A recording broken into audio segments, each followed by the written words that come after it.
Have you ever been absolutely certain about a fact, only to find out that reality says otherwise? Imagine confidently sharing a childhood memory with friends, only to be met with confused looks.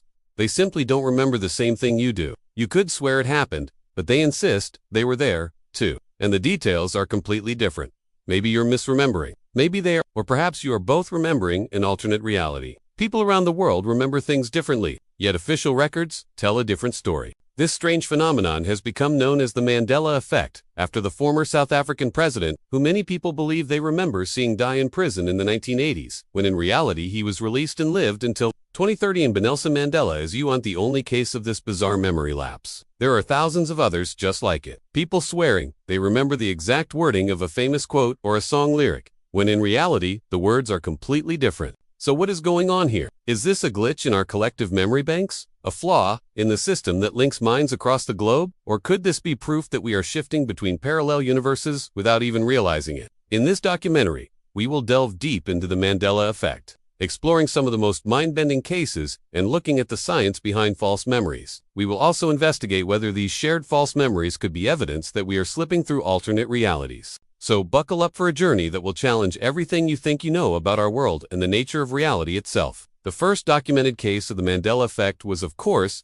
the former president of South Africa. For decades, millions of people worldwide believed that Nelson Mandela died in prison in the 1980s. Mandela was sentenced to life in prison in 1964 for his role in the African National Congress's armed wing. And over the years, rumors spread that he had perished in a South African jail cell. These rumors persisted, even after Mandela's release in 1990, with some people claiming they had seen his ghost or received visions of his death. But Mandela continued to defy the predictions and lived until 2013, passing away peacefully at his home. This strange case of mistaken identity has become known as the Mandela Effect, a phenomenon in which large groups of people share false memories of events that never took place or have been heavily distorted by their recollection. But Mandela is not the only person whose life story has been altered by the Mandela Effect. Many people also believe that the U.S. actress and singer-songwriter who played the Wicked Witch of the West in The Wizard of Oz died tragically young, when in reality, she lived a long life and passed away at the age of 89.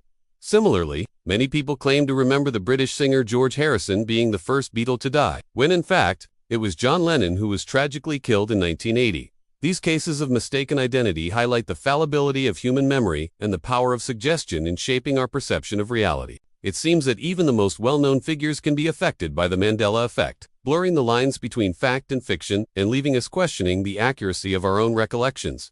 But the Mandela Effect isn't limited to famous faces. Many people also share false memories of historical events, such as the Berlin Wall standing in present-day Germany, when in reality, it was torn down in 1989.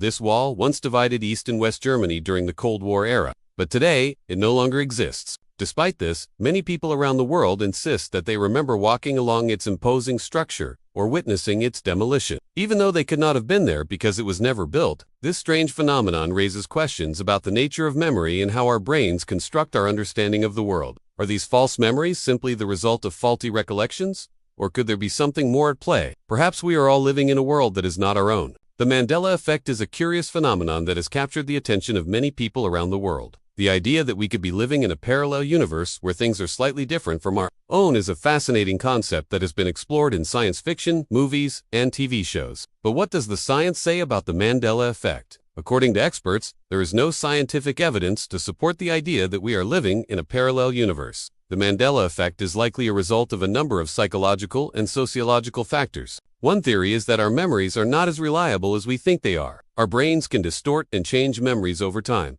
leading us to remember things that didn't happen or to forget important details. Another theory is that the Mandela Effect is a result of the spread of misinformation. When people share false memories with each other, it can create a sort of echo chamber where everyone is reinforcing each other's incorrect beliefs. Finally, the Mandela Effect may simply be a product of coincidence. Sometimes people will just happen to have the same false memory, and there is no need to invoke parallel universes to explain it. Despite the lack of scientific evidence, the Mandela Effect continues to fascinate people around the world. There are thousands of online communities dedicated to discussing the Mandela Effect, and people often become very passionate about their beliefs. Some people claim to have experienced multiple cases of the Mandela Effect, leading them to believe that there really are alternate universes where things are different from our own. While it is fun to speculate about the possibility of parallel universes, it is important to remember that there is no evidence to support this idea. The Mandela Effect is a fascinating phenomenon, but it is likely a result of human error rather than a glitch in the universe. However, there are many other examples of the Mandela Effect that defy easy explanation.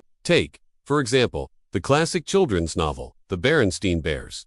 Many adults vividly reading about the adventures of this lovable bear family, but the book was actually called The Berenstain Bears. There is no record of a different title or author, yet countless people remember it differently. Similarly, the iconic line, "Luke, I am your father," from Star Wars was actually spoken as "No, I am your father," but many people insist that they remember Darth Vader uttering the former phrase. Even the spelling of the word Wednesday has been affected by the Mandela Effect, with many people believing it has 2 Ds instead of 1. These cases are not easily dismissed as mere misremembering, and they raise intriguing questions about the nature of our collective consciousness. If these memories are false, why do so many people share them? And if they are true, why do official records tell a different story? To understand these phenomena, we must look at the science of memory and the psychology of belief. Our memories are not static, fixed points in time, but rather dynamic reconstructions of the past based on the information available to us. This means that our memories are influenced by our beliefs, expectations, and the information we have been exposed to.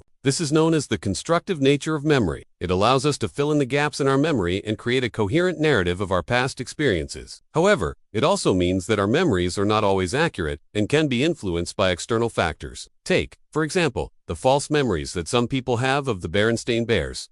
It is possible that the popularity of the book series in the 1970s and 80s led to a collective misremembering of its title. As a result, our desire to fit the memory of reading the books into our narrative of childhood may lead us to believe that the title was spelled differently. Similarly, the line "Luke, I am your father" may have been misheard due to the excitement of watching Star Wars as a child. Over time, this mishearing may have become a collective memory. And the same goes for the spelling of Wednesday. It's possible that many people misspelled the day due to a combination of factors, including the similarity between the sounds of D and B, as well as the influence of popular culture. It is also possible that some cases of the Mandela Effect are the result of confabulation, a psychological defense mechanism in which people fill in gaps in their memory with plausible but false information. This can occur when people are trying to remember a specific event, but they can't recall all of the details. In this case, they may create details that fit the overall narrative they have in mind, but that are not actually true. For example, some people may have a vague memory of reading a book about bears as a child,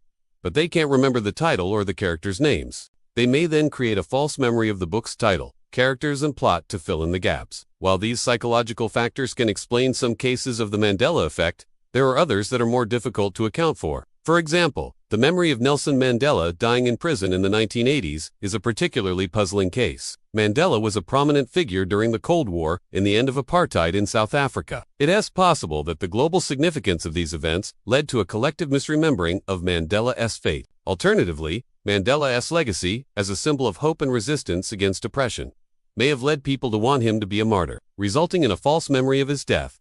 Ultimately, the Mandela Effect remains a fascinating but elusive phenomenon. While there is no definitive explanation for why people share false memories, it is clear that our memories are not as reliable as we think. The Mandela Effect challenges us to be aware of the limitations of our own memory, to be open to the possibility that our understanding of the world may not be as accurate as we believe. What do you think? Do you experience the Mandela Effect? Let me know in the comments below. If you enjoyed this video, please give it a thumbs up and subscribe for more documentaries. Thanks for watching.